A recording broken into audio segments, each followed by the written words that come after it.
Which players have the upside to take a massive leap forward and absolutely dominate fantasy football? Stay tuned, we're about to tell you. Welcome back, Endgame community. I'm Pierre, he's Chris. We're going to give you 4 players who have the potential to absolutely dominate and score a ton of fantasy points this year. All right, Chris, let's have it. Who's your first boom pick? You know, we've talked about a lot of guys this year that we think can boom, but I don't think we've really talked about Mike Williams very much. Boomed pretty much last year, right? He's kind of a boom bust guy, kind of what he's been his whole career, but we saw more booms last year than we've ever seen, and I don't think that was a coincidence. Justin Herbert took a huge year 2 leap last year, and I think that was a big reason why Mike Williams had so many, more boom games. And I'm not going to say more consistency because he still was pretty inconsistent, but more consistently booming, I guess, week in and week out. And I think we see even more of that this year because Justin Herbert going into year 3, going to be even more comfortable taking shots down the field. And B, we saw a little bit of Keenan Allen showing signs of age. And he was still great last year, but if you looked at his reception perception, and we're both big fans of that, we saw his numbers across the board begin to drop. And we see this with wide receivers as they enter their 30s. It starts to drop. I still think Keenan Allen is going to be very good, but I've talked about it in other videos. I think the days of Keenan Allen being elite wide receiver 1 are over. And I think Mike Williams is going to start to see a bigger role, not just downfield, in the deep game and in the red zone. I think he's going to see a bigger role in the intermediate game as well. And that's going to give him a bit of a higher floor to go with those huge week winning type games that we know he can have. So when you combine, those huge games with a higher floor, that's the makings of somebody who has incredible upside in fantasy football and is an every week, bona fide must start, cannot sit type of guy. And I think that's really what we're going to see from Mike Williams this year in an incredible offense with an incredible quarterback, an incredible situation. Really, everything is there for Mike Williams this year. I think we see it. I think he puts it all together, and he has, potentially a top 10 fantasy season this year. You brought up an interesting point with Williams being used a little bit more on, medium to intermediate short routes, not just being used as a deep threat. We're both high on Josh Palmer as a sleeper pick this year.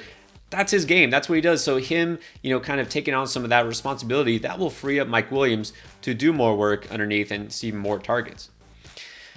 All right, so we talk about boom. Outside of Ja'Marr Chase, I don't think anybody had a better boom week than Gabe Davis last year. Unfortunately, it did not help you at all in fantasy because it was during the NFL playoffs.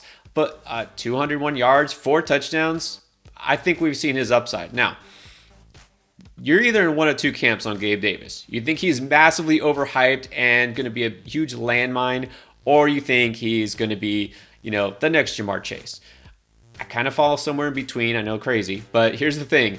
He obviously has that boom potential. He obviously is tied to one of the best quarterbacks, the best fantasy quarterback, and one of the best deep passers in the league. And he really doesn't have a lot of competition outside of Stephon Diggs. Diggs is still the number 1 receiver, right? Let's not get crazy. But after Diggs, we got Gabe Davis. Cole Beasley's gone. Jamison Crowder, I'm not sure if he's even going to make the roster. Khalil Shakir, yeah, he's had a nice camp, but look, he's kind of a late round rookie pick. He's a return guy. He's not going to be used that much as a receiver. You really don't have a whole lot else out there that's going to threaten Gabe Davis from taking a big step forward. You know what? His regular season stats show that he's just been the same dude the last couple of years, right? He's had exactly 35 catches, just under 600 yards. So why would it all of a sudden change this year? Because he showed that he can be that guy, right? He obviously earned trust from his quarterback and his coach by getting all those targets in a massively important playoff game. So yeah, I get that he's not going to be a guy who's going to get 100 plus targets because of Diggs and because that's just not his game. But look, when you have a guy who can average 16.4 yards per reception for his career, a guy who can take it to the next level, he'll have his boom weeks, he will have his down weeks too. But what's more important in fantasy? Do you want a guy like Jamison Crowder who would get you 6 catches and 48 yards every week? Or do you want a guy who has the potential to get you 150 yards and a couple of touchdowns, even if it's sprinkled in with some duds? Look, Gabe Davis is a guy we know can do it. I'm not going crazy. I'm not drafting him in the first 3 rounds or anything like that. But I am kind of buying in on the fact that he could be a potential game changer. I don't want to say league winner, but look, he can help you to win your league if he does anything close to what we think he is capable of. All right, and you have one more boom pick for me, I believe. Who is it? Yeah, I'll talk about a running back this time, a guy I have talked about a few times in the offseason, and his stock is going up, and that is Chase Edmonds. A lot of people were really worried about who's going to be this guy. It's going to be a 5-headed, running back committee. Who's going to be the starter? Is it going to be 30-year-old Raheem Mostert who can't play more than, one series before he gets hurt? Is it going to be Sony Michel who couldn't beat out anybody on the Rams really last year and is a complete plotter? Is it going to be Myles Gaskin who was terrible last year? Is it going to be whoever else? No, it's going to be Chase Edmonds. He's by far better than every running back on the Dolphins. And other than Myles Gaskin, who I just said was terrible and who was terrible last year, he's younger than every running back on the Dolphins. And he fits this scheme perfect. This zone blocking scheme is exactly where he excels. And we also know he excels in the passing game. He is going to be the guy. Now, what does the guy mean? It doesn't mean he's going to be the guy like Najee Harris is going to be the guy and he's going to be out there 90% of the snaps. He's going to be out there maybe 55, 60%, maybe 65% of the snaps, depending on if Mostert and Sony Michel can actually stay healthy. But that's more than enough in this offense because this offense is going to be dynamic. People don't want to admit it. They don't want to accept it because they think Tua's bad and they think the Dolphins are bad. But they have Tyreek Hill. They have Jalen Waddle. They have a guru offensive head coach. Tua is better than you think. And this run game, that's another thing. They upgraded this offensive line as well. This offense is going to be way better than people think. And Chase Edmonds is going to be a huge beneficiary of that. And if you look at the last preseason game, when the starters played, Chase Edmonds played 10 of the 13 starter snaps. Basically, he played all 10 of the first snaps, and then they said, go sit on the bench because we need you in the regular season. That's what you want to see from the starter. Go out there, run with the starters, and then sit down because we need you healthy. Don't buy into these narratives of like, we don't know who it's going to be, or maybe this guy, or maybe this. It's going to be Chase Edmonds, and he's an absolute steal in drafts right now. He's barely being drafted inside the top 100 players, which is crazy to me because I think Chase Edmonds is going to be in every week, no doubt RB2 with upside for way more. So get Chase Edmonds in every single one of your drafts, please. Look, I don't pretend to be an insider, know everything about the Dolphins, but I think it's pretty obvious Chase Edmonds is the guy there.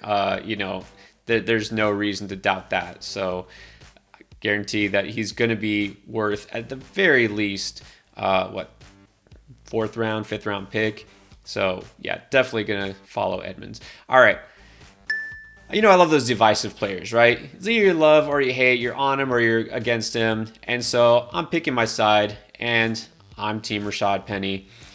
Chris, you talked me onto Rashad Penny a couple years ago that it was all there in place for him. And of course, injuries and then more injuries and even more injuries. But then last year, for a few glorious weeks, I believe there was a 6-game stretch late last season where he wasn't injured. And he played, and he actually got a lot of carries, and he dominated, and he won fantasy leagues. Now, is that going to happen this coming year? Probably not. And I don't mean the staying healthy part, because that is possible. He's probably not going to run for 200 yards a game every game. But he's going to run a lot. And we've seen what he can do with the ball in his hands. And this offense, even though it's probably going to get worse without Russell Wilson and Geno Smith or Drew Lock or some hideous combination of the two at quarterback, but what this means is this team is going to have to run the ball out. We know Pete Carroll just wants to run the ball anyways, right? So now he's free to hand the ball off as much as he wants. He has an excuse, right? So there's going to be a lot of running attempts here. Look, Kenny Walker, I like Kenneth Walker, but he's not going to be ready to start the season. We know this because of the hernia or whatever they're calling it. So Penny, he's got the backfield to himself for week 1, maybe longer. Why would you not buy into him? It's not like he's going at a ridiculous cost on draft day. We know the upside. We know the opportunities there. And let's not forget that, yes, he's perpetually injured, but The main thing is, just like a lot of players, we kind of saw this with Saquon Barkley.